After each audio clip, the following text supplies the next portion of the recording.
Sometimes you might find that one if statement is not enough, and at that point you could consider the nested if. A nested if is an if inside another if. Now they both must follow the same logic and same input parameters, so they both take a logical test, a true and a false.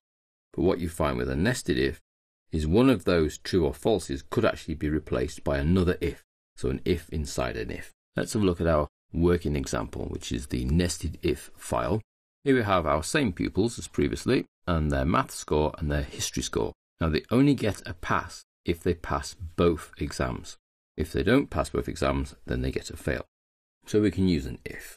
Equals if, open brackets. Firstly, we need to check if Mike's score here, the math score, is greater than the math pass rate. If it is, comma. So if it is, we're in the true section. We need to then check if his history score has gone past the pass rate. So we put an if inside our if statement, hence the word nested if. Now this second if that is embedded doesn't need an equal sign. It's only the equals at the very beginning of the formula.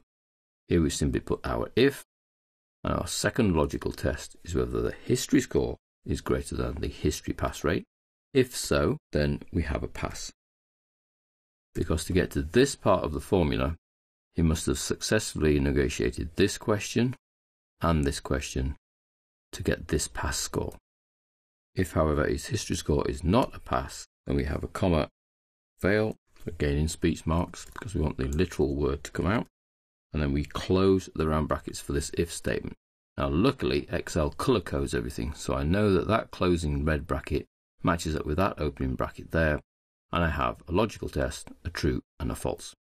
In the outer if, I have a logical test and then a true, so I then need another comma to take me into the false part of the first question, which is whether they've passed their math test. Well, they haven't, so there's no point of even checking the history test because they've failed. And then close brackets becomes a black close bracket to match the opening close bracket. Return, and I find that Mike is a fail. What I then need to do is fix the scores, so the math pass rate needs fixing, so I click in and $4 to fully fix the K3, click into K2 and $4 to again fully fix that cell reference, so I can take my formula and replicate to the bottom.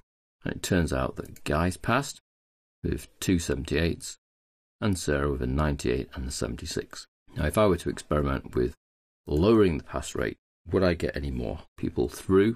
Let's take the math pass rate right down to 45. Still only the 2 passes, but if we bring the history rate down as well, let's make that 40. Really got to try help them out, pass, and 2 more, then actually make it through. This is a nested if. One if statement inside another if statement. Notice how this whole if statement must still have the 3 parts, a logical test, a true and a false. It then makes up the whole true section of the outer if. Now you can actually embed ifs inside each other to a level of 64 embedded ifs.